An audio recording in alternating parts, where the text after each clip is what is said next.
Jacques Chirac à Londres invite les Anglais à participer plus activement à la construction européenne. Air Inter-Europe, le président Christian Blanc lance un plan de redressement pour éviter la cessation de paiement. Festival de Cannes, Liv Tyler, 18 ans, c'est la nouvelle star de la croisette cette année. Elle est l'héroïne de Beauté volée, le dernier film de Bernardo Bertolucci. Tous les deux sont nos invités ce soir. Madame, monsieur, bonsoir. 5, 28, 47, 20, 49, 2, chiffre complémentaire 18. Si vous avez la chance d'avoir joué ces chiffres, vous êtes seul ou plusieurs à être les heureux gagnants de la cagnotte du 20e anniversaire du loto, 100 millions de francs de gains. Le tirage exceptionnel vient d'avoir lieu dans Studio Gabriel sur France 2 et jusqu'au dernier moment cet après-midi, des millions de Français ont voulu tenter leur chance. Nos reporters Valérie Astruc, François Granier les ont interrogés sur leurs rêves en cas de très bonne fortune. Seychelles, re-Seychelles. Je démissionne de mon travail. J'ai acheté une voiture, mais j'ai pas le permis, mais enfin, je prendrai un chauffeur. J'y pense même pas, j'ai une crise cardiaque. Alors ça sert à rien de jouer. Oh, mais si, quand même, il y a les héritiers. Vous n'avez qu'une chance sur 34 millions de devenir riche ce soir. Et pourtant, tout le monde aujourd'hui a joué, les habitués comme les novices. Comment? C'est pas pour le super loto. Si? Non, c'est trompé, c'est ça. Oh bah non, Madame Janica. C'est pas ce qu'il a. Ce ticket-là, vous voyez, vous mettez 6 croix dans chaque grille, 10, 20, 30, 40, 50 Ah, francs. 6 creux dans chaque Voilà. grille. Je reprends ça. mes numéros. Plus de 8 millions de bulletins validés pour la super cagnotte. Certains n'ont pas lésiné sur les moyens, d'autres ont eu la mise plus modeste. 112 francs. 30 francs. Et vous? 30 francs également. 18h55, les joueurs de dernière minute. Ça se précipite au bureau de tabac du coin car à 19h pile, rideau. Chacun son tour, mais Je non validé. elle est pas gentille, Louis. C'est fini. C'est pas passé alors. Non. Terminé. C'est fini. C'est fini, hein. On a raté le million. C'est fini, vous voyez. Ils nous ont fait rater le million, là. Oh, c'est terrible, hein. Je peux commencer à pleurer, là. Voilà, et si vous avez le temps d'attendre jusqu'à la fin de ce journal, eh bien, j'espère qu'aux alentours de 20h30, 20h35, nous pourrons déjà vous donner le nombre de gagnants et éventuellement les villes d'où sont émis les tickets gagnants. À tout à l'heure, donc. Après l'accueil royal du premier jour, cette deuxième journée du président de la République française en Angleterre a été réservée à la politique. S'adressant aux deux chambres du Parlement britannique réunies à Westminster, cet après-midi, M. Chirac a lancé un véritable plaidoyer pour l'Europe et a demandé aux Anglais de s'y arrimer plus complètement, plus solidement. Philippe Arroy, Bernard Connor. Rares sont les chefs d'État étrangers invités à s'adresser au palais de Westminster, siège du plus vieux parlement du monde, au protocole immuable. Devant les deux chambres des Lords et des communes, Jacques Chirac n'a boudé ni son plaisir, ni les compliments envers le Royaume-Uni. Relation d'une exceptionnelle intensité, dit le chef de l'État, nécessité de progresser ensemble, y compris dans le domaine européen, malgré les divergences. Le président Chirac ne cesse de répéter que l'Europe ne peut se construire sans la Grande-Bretagne, une Grande-Bretagne invitée à ne pas rester sur le bord de la route de l'union monétaire. Le traité de Maastricht vous laisse pleine liberté pour vous prononcer sur votre propre participation. Je suis persuadé que vous saurez le moment venu apprécier les inconvénients, mais aussi mesurer les avantages et les atouts qu'elle offre. La France, pour sa part, souhaite que vous soyez présent. L'humour britannique servi sur un plat d'argent par Betty Boothroyd, le speaker de la Chambre des communes, quand elle fait remarquer qu'à Manchester aussi les drapeaux français fleurissent dans les rues, mais c'est pour Éric Cantona, l'autre grand français apprécié des Anglais. Au déjeuner donné par le Lord Mayor de Londres, au Guildhall, pas de bœuf à table. Le bœuf anglais n'était qu'au menu des entretiens politiques avec John Major. Solidarité de la France dans cette crise de la vache folle, une crise qui pour Jacques Chirac est européenne. Voici donc l'ami sincère Jacques Chirac.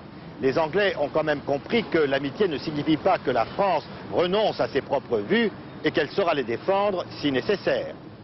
En dehors de la politique, ce voyage est l'occasion de s'intéresser aux Français qui comptent de l'autre côté de la Manche. Le dernier en date, c'est bien sûr, vous l'avez entendu à l'instant, le footballeur Éric Cantona, mais il y en a d'autres, et il y en a eu d'autres. Bernard Lebrun.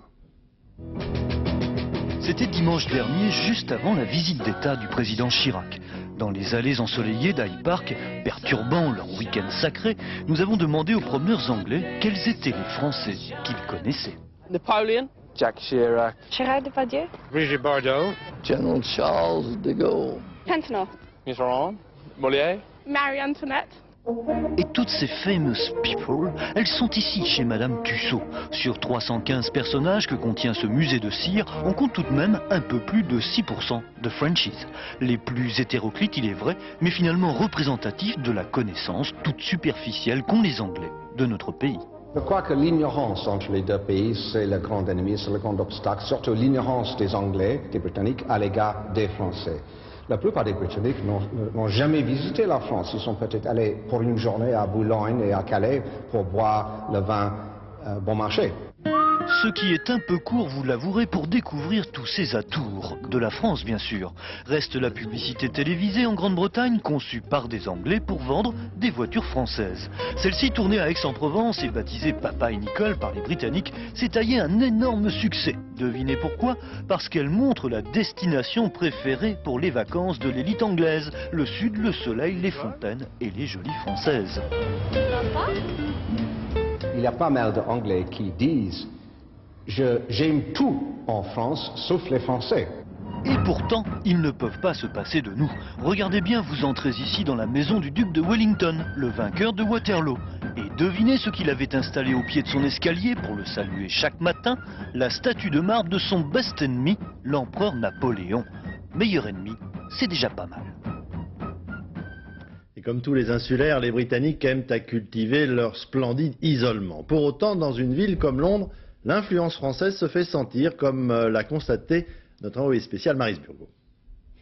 Des enseignes qui sonnent bien français à Londres, ce serait, nous dit-on, la dernière tendance. Plus chic, plus vendeur, les non-français feraient venir le client. Des clients anglais qui, il y a quelques années, n'auraient jamais mangé dehors sur une terrasse. Une mode venue, entre autres, de France, presque en même temps que notre fameuse baguette. Dès qu'il fait un peu beau, on aime bien, c'est vrai, se mettre dehors, les pieds sous les tables et manger dehors, sous les arbres. Et je crois que les Anglais se mettent un peu au goût de ça aussi. Ils n'ont pas encore le soleil tout le temps, toute l'année, mais ça vient. Une terrasse, ici, on ne veut même pas entendre parler de cette mode. Dans ce pub anglais, comme dans des dizaines d'autres, on boit sa bière à l'intérieur, debout au bar, et il est hors de question de déroger à cette tradition toute britannique. Ce pub est très traditionnel, il existe depuis 82 ans, on a toujours fait la même chose et les habitués ne veulent surtout pas que ça change. Et pourtant, les habitudes changent un peu, n'en déplaise à certains. Voyez cette chaîne de pâtisseries françaises en Angleterre. Croissants au beurre, religieuses, millefeuilles, et selon la gérante du magasin, les affaires vont plutôt très bien. J'aime bien venir ici, ça leur rappelle un peu la France, un peu le Paris, l'atmosphère des brasseries de Paris. Quelques magasins londoniens de vêtements ou de bijoux ont eux aussi francisé leur nom. La preuve, s'il en fallait une, qu'anglais et français peuvent faire bon ménage. Le président du groupe Air France, M. Christian Blanc, n'y va pas par quatre chemins. Annonçant le plan de redressement d'Air France Europe, ex-Air Inter, il considère que de sa réussite dépend la survie de l'entreprise. Par ailleurs, il confirme la privatisation à échéance de 2 ans de l'ensemble du groupe Air France. Laurent Bailly, Patrick Bois. Christian Blanc, le PDG du groupe Air France, est déterminé à passer en force. Air France Europe, l'ancienne Air Inter, perd 100 millions par mois. Alors le PDG et son directeur général ont préparé un plan de sauvetage pour revenir à l'équilibre dans 2 ans. L'aspect commercial d'abord avec une bonne nouvelle. Pour renforcer le trafic, un système de navettes va être mis en place sur les 5 lignes les plus fréquentées de France. Paris-Nice, Marseille, Toulouse, Bordeaux et Strasbourg. Ce sont aussi celles où la concurrence est la plus vive. Les avions partiront quasiment toutes les demi-heures et il suffira de donner un coup de téléphone avant le départ pour réserver. L'aspect économique ensuite, et là les nouvelles sont moins bonnes puisque les lignes déficitaires vont fermer. D'après nos informations, seraient concernées notamment les liaisons Paris-Avignon, Lorient, Saint-Étienne, Limoges, Rennes ou encore Quimper.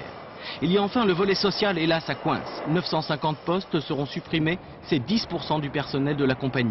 Les pilotes sont les premiers visés, Christian Blanc exige leur coopération sans quoi il y aura des représailles lors d'éventuelles réembauches.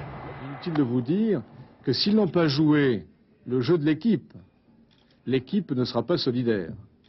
Et à ce moment-là, effectivement, les conditions qui leur seront proposées n'auront rien à voir avec leurs conditions actuelles de rémunération. Bien entendu, M. Blanc, en nous agressant comme il le fait, nous provoque à la grève. C'est évident. Qui va croire que nous allons rester l'arme au pied après une agression de ce genre? C'est complètement impossible. Bien sûr qu'il y aura des grèves. Énième bras de fer donc avec cette fois la privatisation pour enjeu. La mission de Christian Blanc est en effet de redresser la compagnie pour mieux la vendre fin 97. Les appels aux manifestations et à la grève se multiplient dans les entreprises publiques et les services publics, à la SNCF, France Télécom, EDF, pour défendre bien entendu le service public et appeler à une réduction du temps de travail. Journée d'action prévue pour le 23 mai prochain, les 4, 5 et 6 juin. Parmi les projets du PDG Christian Blanc, la mise en place, vous l'avez entendu, de navettes, c'est-à-dire de rotation d'avions sans réservation, comme cela existe déjà aux États-Unis depuis 7 ans maintenant, notamment entre Washington et New York. Notre correspondant Étienne Lénart. Observez cet homme d'affaires américain, pas franchement l'air pressé, et pourtant il est 16h56 à l'aéroport national de Washington. Les vols pour New York partent à l'heure pile. Mathématiquement, il ne lui reste donc que 4 minutes pour embarquer. Dialogue. J'ai pensé que j'allais le louper, mais vous l'avez eu? Je l'ai eu. En 2 minutes, ce monsieur qui n'avait pas réservé sa place va donc monter dans l'avion. Un vol par heure, de 7h du matin à 9h du soir, 7 jours sur 7. Les Américains appellent ça le shuttle, la navette, dont aucun businessman dont le temps est évidemment compté ne pourrait aujourd'hui se passer.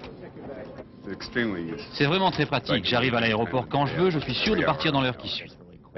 C'est très rapide, l'enregistrement, l'arrivée à New York et la récupération des bagages. Pour un vol de 3 quarts d'heure, le billet n'est pas donné, 750 francs aller simple, mais le système est souple. Vous pouvez très bien rater l'avion dans lequel vos bagages ont été enregistrés. Vous les rejoindrez par la navette suivante et la compagnie peut à loisir mettre en place des vols supplémentaires. En fonction de la fréquentation et en fonction d'une expérience de 7 ans maintenant, nous pouvons tout à fait affréter des vols supplémentaires. Ça n'est qu'un problème de management. Vous n'avez pas encore tout vu, si un avion de USR part chaque heure, une autre navette de la compagnie concurrente Delta part elle à la demi de chaque heure du même aéroport. Un vol Washington-New York toutes les demi-heures. Les Américains prennent l'avion comme nous prenons les trains de banlieue.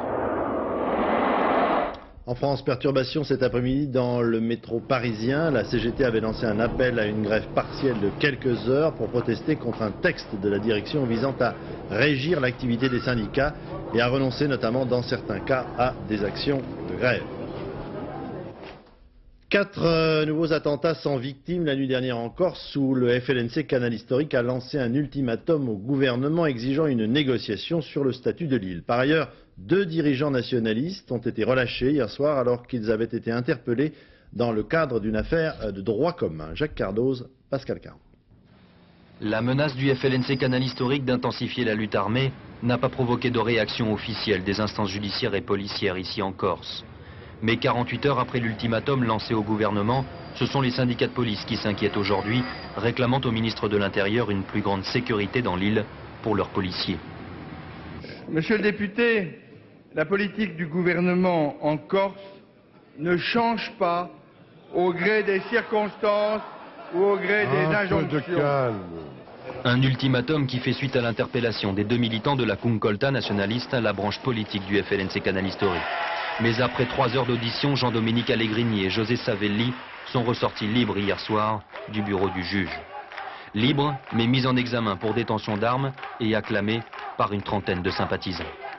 On a assisté à un déballage médiatique qui a été particulièrement préjudiciable à nos clients dans cette affaire, parce qu'on a tout mélangé et je crois que c'est une volonté délibérée. Une volonté délibérée car pour les militants de la Kunkolta, il y a eu amalgame entre plusieurs affaires. Du coup, le processus de paix et les discussions avec le gouvernement se voient brutalement interrompus. Depuis quelque temps, nous constatons que l'attitude du gouvernement en Corse à travers ses administrations, qu'elles soient judiciaires ou policières, a radicalement changé, notamment depuis la bavure, parce qu'il faut appeler comme théâtre d'Ajaccio. Ensuite, certaines bavures judiciaires, que ce soit dans le nord comme dans le sud, bon, nous ne pouvons plus accepter de tels événements. Et les militants de la Kunkolta de prévenir, si de tels événements venaient à se renouveler, le FLNC Canal Historique prendra ce qu'il appelle ses responsabilités. À propos de la Corse, encore réaction de M. Laurent Fabius du Parti Socialiste qui déclare cet après-midi « Il n'y a quasiment pas une semaine sans qu'il y ait des attentats en Corse et que le ministre de l'Intérieur À chaque fois de sa voix de stentor nous dit dialogue et fermeté. J'ai l'impression que c'est plutôt cagoule et fusil mitrailleur. C'est un homme de courage qui est mort hier à l'âge de 95 ans. Maurice Montel, son nom ne vous dit plus rien sans aucun doute, mais il était le dernier des 80 parlementaires français à avoir refusé les pleins pouvoirs au maréchal Pétain. C'était le 10 juin 1940, avant lui-même de prendre le maquis. Jeff Wittenberg. C'était il y a 6 ans. L'Assemblée nationale, debout, unanime, droite et gauche confondues, acclamait l'un de ceux qui avaient incarné en son temps l'honneur du Parlement. Maurice Montel, l'un de ces rares députés à avoir refusé d'abolir la République après l'invasion allemande, à avoir refusé les pleins pouvoirs à Philippe Pétain. Sur plus de 660 députés, ils étaient 80 ce 20 juillet 1940, dans l'immense casino municipal de Vichy, transformé en parlement improvisé, 80 voix qui s'étaient dressées ce jour-là pour dire non au maréchal. J'ai failli être arrêté par les Allemands et puis à un moment donné, on m'avait prévenu qu'il fallait méfier de la Gestapo. Je ne peux pas accepter que le maréchal ait livré la France à l'Allemagne nazie. Ils étaient 80 députés en juillet 40, 31 d'entre eux allaient être arrêtés sous l'occupation, 10 furent déportés, 5 ne revinrent jamais des camps de concentration. Maurice Montel, disparu à 95 ans, était le dernier survivant de ces députés réfractaires. L'Assemblée nationale, celle d'aujourd'hui, lui a rendu un dernier hommage, une minute de silence cet après-midi, à la mémoire de ceux qui, comme lui, selon les mots de Philippe Séguin, ont refusé l'abaissement de la République. L'actualité internationale, les réfugiés de la guerre civile au Libéria qui s'étaient entassés à bord de cargos en direction du Ghana, dans des conditions particulièrement dramatiques, ont été autorisés finalement à débarquer provisoirement dans le port d'Accra pour y recevoir des soins. Laurent Boussier. Ils demandent de l'eau et de la nourriture parce qu'embarqués pour ce qui aurait dû être un voyage de quelques heures, ils ont dû attendre 10 jours qu'un pays veuille bien les accueillir. L'odyssée des 2000 Libériens de Book Challenger aura donc été longue et tragique, mais elle s'est heureusement finie hier dans le port ghanéen de Takoradi. Épuisés mais heureux d'avoir échappé à l'enfer du Libéria, ces nouveaux réfugiés ont été accueillis par des soldats et des douaniers ghanéens qui craignent les épidémies et surtout que des combattants se soient glissés dans le bateau avant son départ de Monrovia. Fouillés, étiquetés, parfois hospitalisés quand leur état le nécessitait, ces boat people libériens ont ensuite été répartis dans des camps de réfugiés. Là, ils ont rejoint les millions de leurs compatriotes qui, arrivés par vagues successives depuis des années, attendent, oubliés de tous, que le Libéria retrouve la paix. Drame, tragédie, les mots n'ont plus de sens à propos des événements du Libéria. Dans la capitale, Monrovia, chaque jour, l'horreur dépasse l'imagination. De plus en plus, les adultes poussent en avant les enfants, des gamins armés jusqu'aux dents qui font preuve d'une violence inouïe. Éric Meunier. Ils ont une dizaine d'années, guère plus. Et devant la caméra, ils ne jouent ni ne paradent, ils font la guerre, c'est tout, comme si leur âge n'avait pas d'importance. Lui, il se dit colonel, un colonel de l'Ulimo, l'une des factions en lutte pour le pouvoir au Libéria. À sa droite, l'un de ses soldats, Abraham, mais que tous ses camarades n'appellent plus que Hitler, le tueur. Pour moi, qui suis le commandant d'un escadron de la mort, je pense que les soldats qui ont 20, 22 ou 23 ans, quand je leur demande de faire certaines opérations, ils ont toujours peur.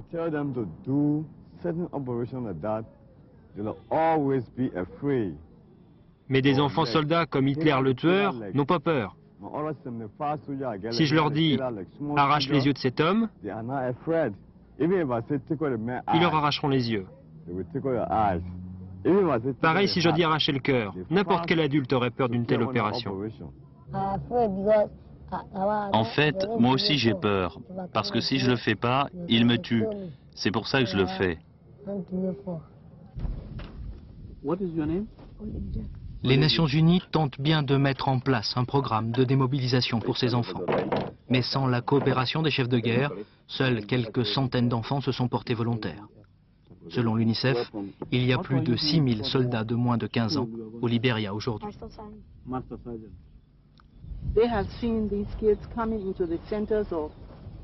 On a vu ici des enfants arriver avec dans la main un fusil, des munitions et dans l'autre une poupée. Vous comprenez facilement que ces enfants sont vraiment traumatisés. Depuis 1989, la guerre civile a fait plus de 15 000 morts au Libéria. Dans ce pays où certains préfèrent envoyer des enfants, tuer d'autres enfants. Retour en France, en bref, à Caen, le tribunal correctionnel a décidé de condamner à 4 à 6 mois de suspension de permis et à des amendes 5 motards qui, au mois d'août dernier, s'étaient livrés à un gymkhana sur un des boulevards périphériques de la ville. Et puis à Lyon, la cour d'appel a condamné aujourd'hui à des peines de 6 à 18 mois de prison avec sursis 40 membres d'un commando anti-IVG. En 1992, au Sénégal, un avion affrété par le Club Méditerranée s'était écrasé au sol, faisant 30 morts et 26 blessés. Les dirigeants de l'entreprise, Gilbert et Serge Trigano, ont été mis en examen pour homicide involontaire. Ils estiment cette décision infondée. Pascal Doucet-Bon, Yann Gical. Le père et le fils. On parle déjà de la dynastie Trigano. Mais Gilbert et Serge se seraient bien passés de la contre-publicité qu'il aurait faite aujourd'hui. Les voici mis en examen. Le drame de Cap Skirring reste la pierre noire de leur histoire de succès, le pire des souvenirs pour Gilbert, qui à l'époque n'avait pas encore passé le relais à son fils. Qui pourrait oublier ça? Oublier l'arrivée là-bas, oublier l'hôpital de Dakar, oublier le retour en avion, oublier...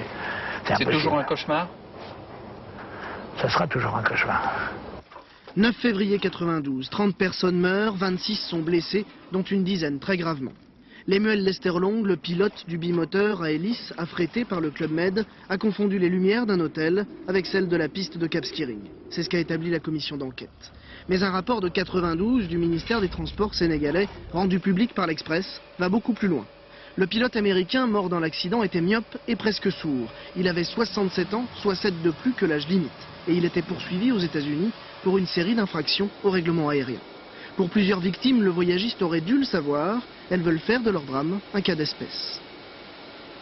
Alors, faudra-t-il que demain, et ça c'est une question importante, faudra-t-il que demain le voyagiste ait l'obligation de détailler tous ces éléments dont je viens de parler, savoir l'avion, le pilote, l'ancienneté, etc. De leur côté, les Trigano disent ne pas avoir eu accès au dossier et s'en tiennent aux conclusions de l'enquête. Toute la faute au pilote. Le ministre de la Justice, M. Toubon, a annoncé aujourd'hui qu'il reprenait dans les grandes lignes le rapport de M. Degnaud sur la réforme de la justice. Le projet de loi du ministre comporte donc la nouveauté essentielle, la possibilité de faire appel des jugements de cour d'assises. Philippe Boissery, Jean Chancel. La cour d'assises existe depuis 205 ans et depuis 205 ans, on y juge les crimes sans appel. Devant les critiques de plus en plus nombreuses, le ministre de la Justice a choisi la voie de la réforme. Dorénavant, les verdicts seront passibles d'appel. En première instance, les accusés comparaîtront devant un tribunal d'assises composé de 3 magistrats et de 4 jurés. Pas de professionnalisation donc de cette instance. En appel, on retrouve la cour d'assises traditionnelle avec ses 3 magistrats et ses 9 jurés. C'est un texte qui me paraît très équilibré parce qu'en fait, à quoi il aboutit? Il aboutit à mieux garantir les libertés et les droits de l'homme par l'appel, par le second degré, mais en même temps, il va permettre de juger plus rapidement les crimes à travers le tribunal d'assises, donc il donnera plus d'efficacité à notre politique pénale. Car le projet de Jacques Toubon va plus loin et reprend bon nombre de propositions du rapport Degnaud. Une des plus importantes, la motivation des décisions rendues en assises. Qui plus est, les débats entre les jurés et les magistrats au cours de leur délibération feront l'objet d'un enregistrement. Le juge d'instruction pourra renvoyer directement un accusé en assises. Son procès devra impérativement se tenir dans un délai de 4 mois. Pour être juré, il faudra avoir 18 ans et non plus 23. Ce projet va devoir passer devant les parlementaires. Un travail de longue haleine, près de 150 articles du Code de procédure pénale sont à modifier. La rubrique Fait divers, c'est une véritable arche de Noé qu'entretient un prêtre marseillais dans un refuge. Il abrite une centaine de chiens alors que l'autorisation ne lui a été donnée que pour une 50aine seulement. Aujourd'hui, les pouvoirs publics entendent bien fermer ce refuge. Yannick Aroussi, Didier Leduc. Confortablement installé au pied d'une bastide provençale, le caniche coule des jours paisibles malgré son abandon. 105 chiens ont trouvé refuge ici, nourris, soignés, aimés, dans l'attente d'un maître. Mais 105, c'est 65 de plus que la limite autorisée. Pour les services de l'État, la loi, c'est la loi. Mais pour le père Pestre, fondateur du refuge et charismatique cynophile, pas question de s'y plier. Les vétérinaires de la préfecture se sont mis dans la tête de réduire le nombre de chiens à 50 et donc de faire disparaître les autres. Comment? il n'y a plus que pratiquement l'exécution des chiens. Ce à quoi je m'oppose de toutes mes forces. Je ne veux absolument pas que l'on tue un seul chien. Du coup, le paisible dispensaire du père Pestre, qui aime aussi les chats, se transforme en sanctuaire de la protection canine. Voilà, je vais vous montrer les pétitions que nous avons reçues. 7000 signatures recueillies dans toute la France pour sauver les chiens du refuge. Et comme la multiplication des problèmes, ça existe aussi, tout ce petit monde doit bientôt déménager car la ville de Marseille veut récupérer son terrain. Mais le maire, qui n'est pas chien, promet de reloger les protégés du père Pestre. Notre but n'est pas de mettre le père Pestre hors de ce terrain, mais simplement le plus rapidement possible de le reloger. Le père Pestre, comme saint Thomas, ne croit que ce qu'il voit. Et il attend fébrilement et dans la prière, la fin du mois de juin. À cette date, le refuge devra être conforme et accueillir seulement 50 chiens. Cannes, la star de cette année était encore inconnue il y a une semaine. Elle a 18 ans, elle est américaine, elle s'appelle Liv Tyler. Elle est l'héroïne du dernier film de Bernardo Bertolucci présenté dans la compétition officielle, son titre « Beauté volée ». Un huis clos dans le magnifique décor de la province de Toscane en Italie. L'éveil amoureux d'une jeune fille qui débarque au beau milieu d'un groupe d'adultes repliés sur lui-même. Extrait.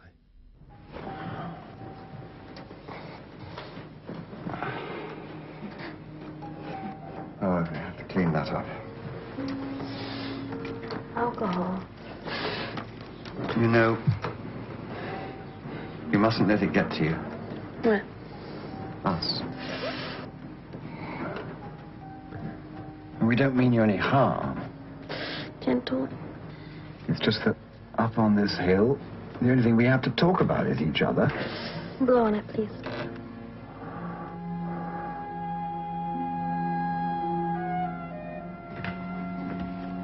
You don't know how much good your being has done me. Better than all the drugs. You're my own personal walking IV. Do you know French? Comme c'est comme ça. Incroyable frivolité des mourants. You have to allow me a little frivolity.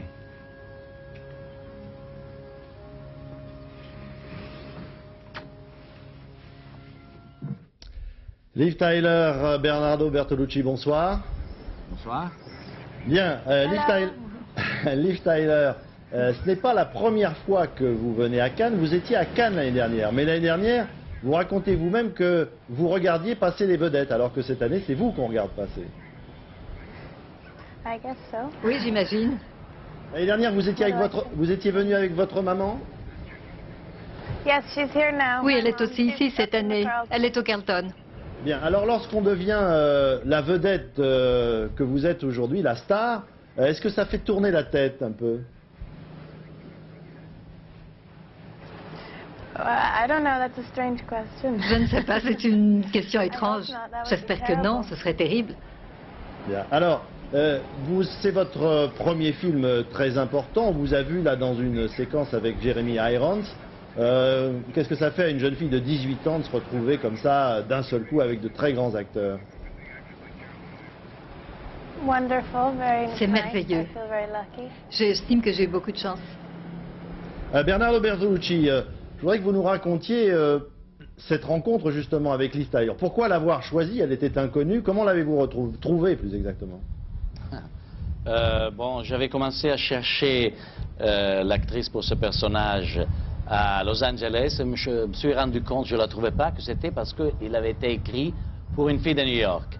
Je suis allé à New York et immédiatement j'ai rencontré Liv.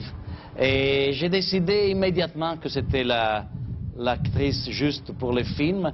C'est parce que la chose qui m'avait très touché, c'est de voir comme Liv était capable d'aller tout à coup dans les 14 ans, les 22 ans, c'est-à-dire elle n'avait pas un âge précis, ce qui est exactement comme quelqu'un qui est à la recherche de son identité. Et ça, c'était irrésistible. Liv Tyler, est-ce que vous avez déjà une idée du genre de carrière d'actrice que vous voulez? Ah bah voilà, merci, embrassez-vous, c'est très bien. Liv Tyler, est-ce que vous avez déjà une idée de la carrière d'actrice que vous voulez faire?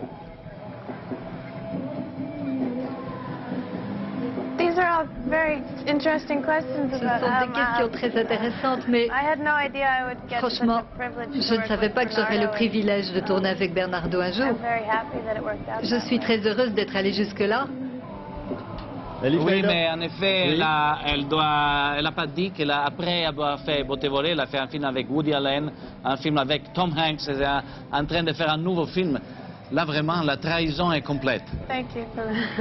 Liv Tyler, est-ce qu'il y a une grande différence entre le cinéma européen, comme celui de Bernardo Bertolucci, et le cinéma américain dans lequel vous tournez maintenant? Oui.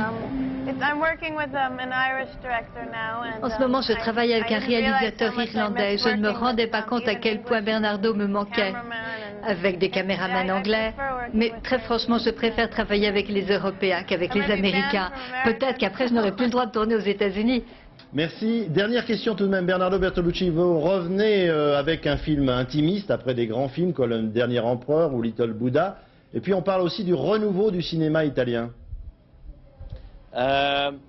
Bon, moi j'avais une grande nostalgie de retourner dans mon pays après 10 ans de superproduction en Chine, dans le Sahara, au Népal, Little Buddha, etc. Et je suis retourné un peu en pointe de pied, parce que ce n'est pas vraiment un film sur l'Italie, c'est un film sur une jeune fille américaine qui va avoir son initiation sexuelle et humaine en Italie. Et je dois dire que c'était peut-être le bon moment, parce que je crois que le cinéma italien recommence à donner des signes de vie. Oui. Il y a des nouveaux metteurs en scène que j'aime beaucoup, et ça faisait une dizaine d'années que j'avais peur de l'agonie du cinéma italien. Je crois que le cinéma italien, ça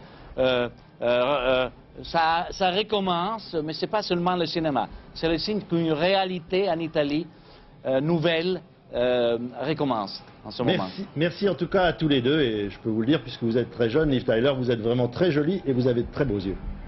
Merci à vous et bonne chance.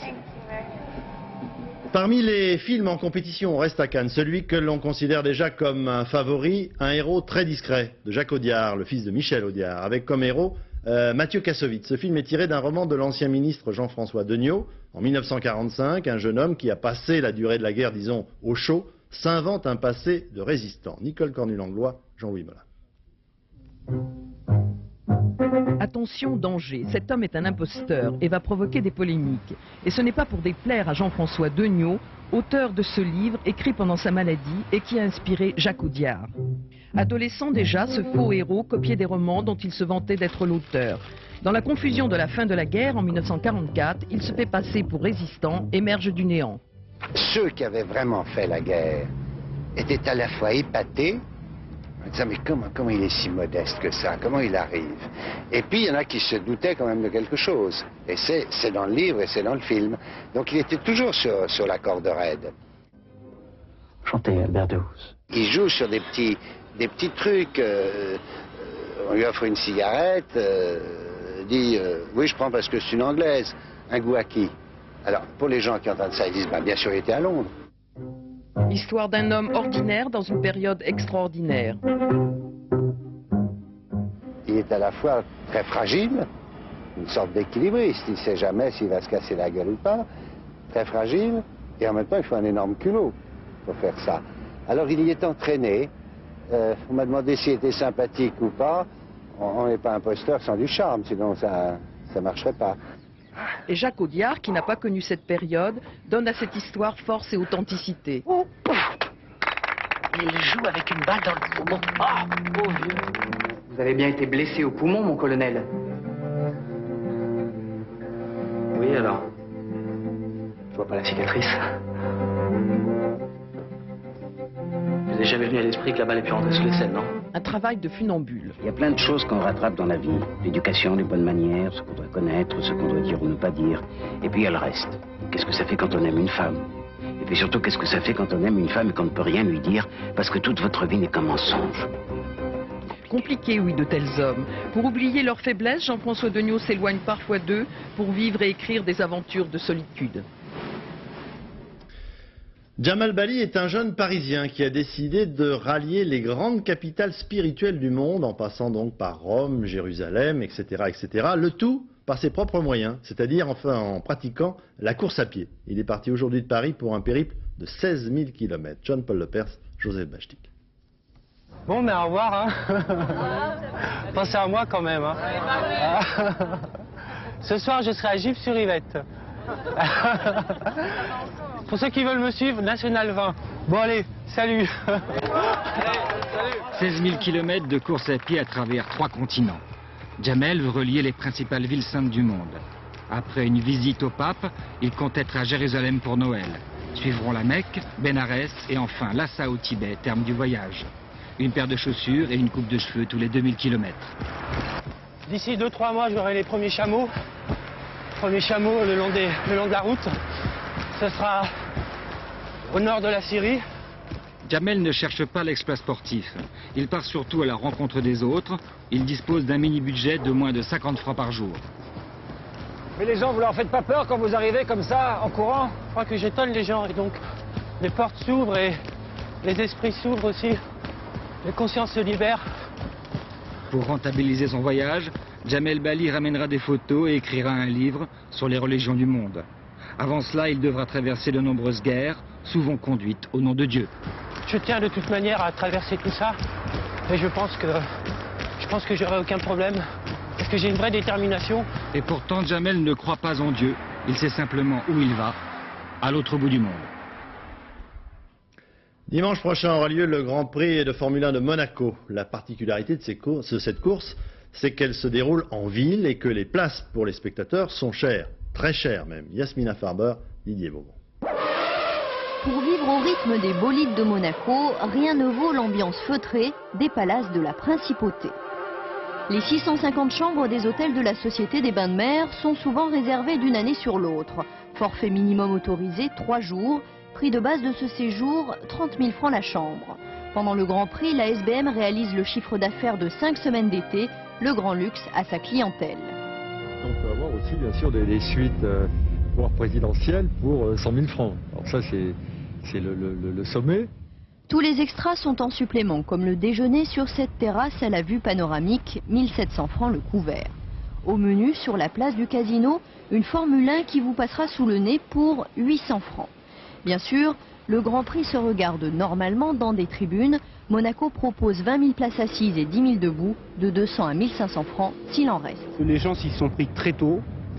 Et pour le dimanche, donc depuis 1 mois et demi, nous n'avons plus aucune place de disponible à la vente. À Vintimille, de l'autre côté de la frontière, les places s'achètent 2500 francs au marché noir. Les spectateurs lorgnent aussi sur les balcons avec vue sur circuit. 40 000 francs une terrasse à louer entre amis. Les sociétés en représentation peuvent parfois mettre le paquet. On a des clients qui ont un roof, donc un toit terrasse, qui est placé sur le départ du Grand Prix, en 15e étage. Il y a 200 et quelques mètres carrés de terrasse, donc on peut accueillir environ 80 personnes. Il faut compter un budget d'environ 320 et 350 000 francs pour la terrasse. Un circuit des bonnes affaires où Monaco a gagné la pole position. 100 000 personnes sont attendues. La QV 96 sera encore un grand cru économique. Et vous allez voir que le monde de la course automobile n'est pas un univers sans tendresse. Au beau milieu des essais sur le circuit d'Indianapolis aux États-Unis, les coureurs ont épargné une maman canard et sa portée de petits qui n'étaient pas au courant visiblement et avaient entrepris de traverser la piste au beau milieu des bolides. À ce jour, comme dit l'histoire, les canards sont toujours vivants.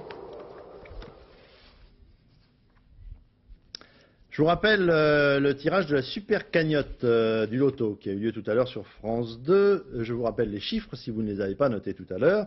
Pour gagner, il fallait jouer le 5, le 28, le 40, le 5, le 20, le 28, le 47, le 49 et le numéro complémentaire, c'est le 18. Au passage, je vous rappelle le tirage du loto, j'allais dire ordinaire, mais il est déjà très intéressant. Vous allez le voir s'inscrire sur votre écran. Il fallait jouer le 2, le 11, le 16, le 36, le 43, le 48 et le numéro complémentaire, c'est le 31. Nous allons prendre une nouvelle tout de suite comme promis, de ce tirage de la super cagnotte. Et on va demander à Thierry Clopeau, qui se trouve au siège du loto, de nous dire s'il a déjà une idée du nombre de vainqueurs. Thierry ? Oui, bien écoutez, Daniel, ici au siège de la Française des Jeux à Boulogne-Billancourt, eh bien c'est l'effervescence, puisque tout le personnel, bien sûr, fête le 20e anniversaire de la création du loto. Et puis aussi, tout le monde attend le verdict du gros ordinateur qui est placé à Vitrolles, dans les Bouches-du-Rhône. Un gros ordinateur, donc, qui traite aujourd'hui, en tout cas, près de 8 millions de bulletins, des bulletins qui ont joué les Français. Les bons chiffres, les 6 bons numéros, les numéros du bonheur, on les connaît. En revanche, malheureusement, pour l'instant, on ne connaît pas le nombre de gagnants, étant donné le volume à traiter par cet ordinateur à Vitrolles. En tout cas, une chose est sûre, la Française des Jeux sera généreuse avec les éventuels gagnants dont on connaîtra les noms demain, puisque tout simplement, ils auront droit à une nuit dans un palace parisien et puis ensuite l'aide aussi d'un conseil financier. Et ça, c'est important quand on gagne de telles sommes. Je vous rappelle qu'il y a près de 100 millions, qu'il y a même 100 millions. C'est la super cagnotte de ce tirage du 20e anniversaire. Et puis pour ceux qui n'ont pas gagné, de toute façon, il y a un autre tirage tout à l'heure sur France 2 à 20h45. Voilà, c'est tout. Merci Thierry. Donc le suspense se poursuit, vous l'avez entendu, étant donné l'importance des enjeux. Si vous n'avez pas eu le temps de noter tous les numéros, vous pouvez le faire. Vous pouvez vous renseigner en téléphonant au 36 68 10 deux fois. Vous saurez tout donc, et il y a encore un tirage aux alentours de 20h40. Vous aurez tous les renseignements sans aucun doute dans le dernier journal que vous présentera en fin de soirée Agnès Molinier. Tout de suite après le journal La Météo, Laurent Romeshko, le point route, car il y a des départs ce soir, Valérie Maurice. Et puis demain 13h, vous retrouverez Patrick Chêne. Quant à moi, je vous retrouverai avec beaucoup de plaisir demain soir à 20h. Je vous signale tout de suite que pour ma part, j'avais joué, mais je n'ai pas gagné, donc on se retrouve demain. Au revoir, bonsoir.